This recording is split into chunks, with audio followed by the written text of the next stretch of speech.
Alright guys, so we are starting a new book. The Four Agreements. A Toltec wisdom book. A practical guide to personal freedom. The Four Agreements by Don Miguel Ruiz.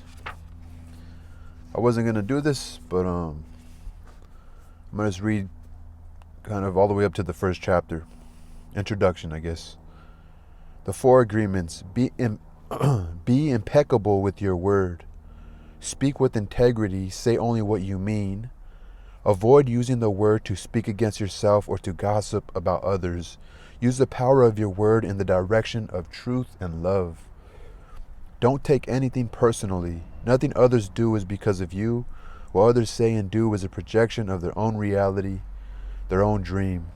When you are immune to the opinions and actions of others, you won't be the victim of needless suffering. When you are immune to the opinions and actions of others. So don't take anything personally. Be impeccable with your word. Don't make assumptions. Find the courage to ask questions and to express what you really want. Communicate with others as clearly as you can. Avoid misunderstanding, sadness, and drama. With just this one agreement, you can completely transform your life. Don't make assumptions. Always do your best. Your best is going to change from moment to moment. It will be different when you are healthy as opposed to sick. Under any circumstance, simply do your best and you will avoid self-judgment, self-abuse, and self-regret, and regret.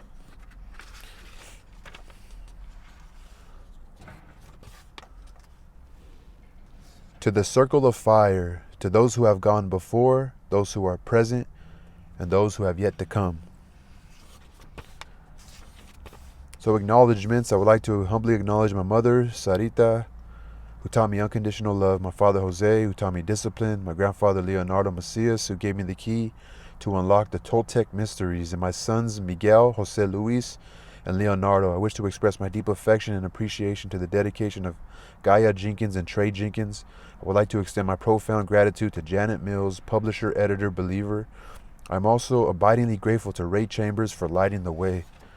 I would like to honor my dear friend Jeannie Gentry, an amazing brain whose faith touched my heart. I would like to pay tribute to the many people who have given freely of their time, hearts, and resources to support the teachings. A partial list includes Gabe Buckley, Ted and Peggy Reyes, Christina Johnson, Judy Red Frubauer, Vicky Molinar, David and Linda Dibble, Bernadette Vigil, Cynthia Wooton, Alan Clark, Rita Rivera, Catherine Chase, Stephanie Bureau, Todd Caprillian, Glenna Quigley, Alan and Randy Hardman, Cindy Pasco, Terry and Chuck Cowgill, Roberto and Diane Paez, Siri, Gian, Singh, Galsa. There's a lot of people he's naming, guys. So, and then he gives a breakdown. I don't like doing that, but anyway. So there's like 1,000. It's like the Bible, 1,000 more names. Anyway, the Toltec. So thousands of years ago, the Toltec were known throughout southern Mexico as women and men of knowledge. Anthropologists have spoken of the Toltec as a nation or a race, but in fact the Toltec were scientists and artists who formed a society to explore and conserve the spiritual knowledge and practices of the ancient ones.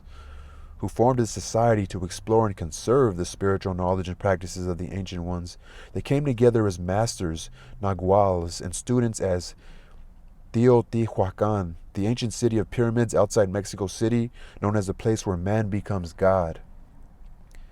Over the millennia, the Naguals were forced to conceal the ancestral wisdom and maintain its existence in obscurity. Over the millennia, the Naguals, Naguals, were forced to conceal the ancestral wisdom and maintain its existence in obscurity. European conquest, coupled with rampant misuse of personal power by a few of the apprentices, made it necessary to shield the knowledge from those who were not prepared to use it wisely or who might intentionally misuse it for personal gain. Fortunately, the esoteric Toltec knowledge was embodied and passed on through generations by different lineages of the Naguals. Though it remained veiled in secrecy for hundreds of years, ancient prophecies foretold the coming of an age when it would be necessary to return the wisdom to the people. Now, Don Miguel Ruiz, a Nagual from the Eagle Knight lineage, has been guided to share with us the powerful teachings of the Toltec. Toltec knowledge arises from the same essential unity of truth as all the sacred esoteric traditions found around the world. Though it is not a religion, it honors all the spiritual masters who have taught on the earth. It honors all the spiritual masters who have taught on the earth. While it does embrace spirit, it is most accurately described as a way of life, distinguished by the ready accessibility of happiness and love. While it does embrace spirit, it is most accurately described as a way of life, distinguished by the ready accessibility of happiness and love. So, introduction. The smoking mirror. 3,000 years ago, there was a human just like you and me who lived near a city surrounded by mountains. The human was studying to become a medicine man to learn the knowledge of his ancestors, but he didn't completely agree with everything he was learning. In his heart, he felt there must be something more.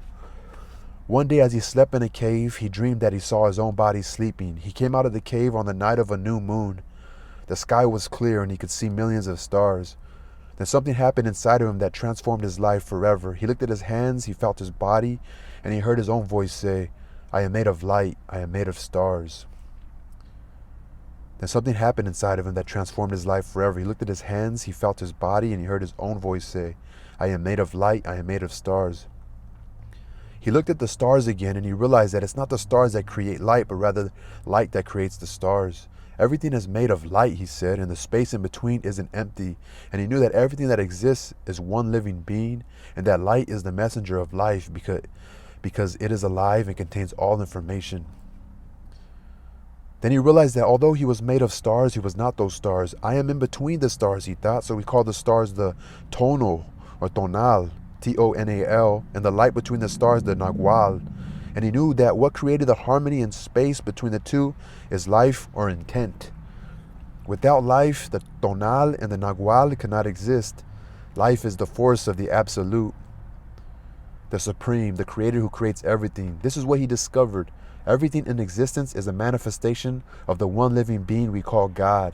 Everything is God, and he came to the conclusion that human perception is merely light perceiving light. He also saw that matter is a mirror. Everything is a mirror that reflects light and creates images of that light. And the world of illusion, the dream, is just like smoke, which doesn't allow us to see what we really are. The real us is pure love, pure light, he said. This realization changed his life. Once he knew what he really was, he looked around at other humans and the rest of nature, and he was amazed at what he saw. He saw himself in everything, in every human, in every animal, in every tree, in the water, in the rain, in the clouds, in the earth. And he saw that life mixed the tonal and the nagual in different ways to create billions of manifestations of life.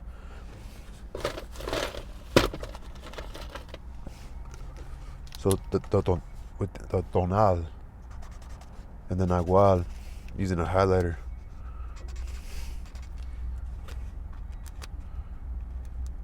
So we call the stars the tonal, and the light between the stars the nagual. So when my daughter reads this, I want her to. And he saw that life mix the stars, which are the tonal, and the light between the stars, the nagual. And he saw that life mixed the stars and the light in different ways to create billions of manifestations of life. In those few moments, he comprehended everything. He was very excited and his heart was filled with peace. He could hardly wait to tell his people what he had discovered, but there were no words to explain it. He tried to tell the others, but they could not understand. They could see that he had changed, that something beautiful was radiating from his eyes and his voice. They noticed that he no longer had judgment about anything or anyone. He was no longer like anyone else. He could understand everyone very well, but no one could understand him. They believed that he was an incarnation of God, and he smiled when he heard this, and he said, "It is true, I am God, but you are also God. We are the same, you and I. We are images of light. We are God." But still the people didn't understand.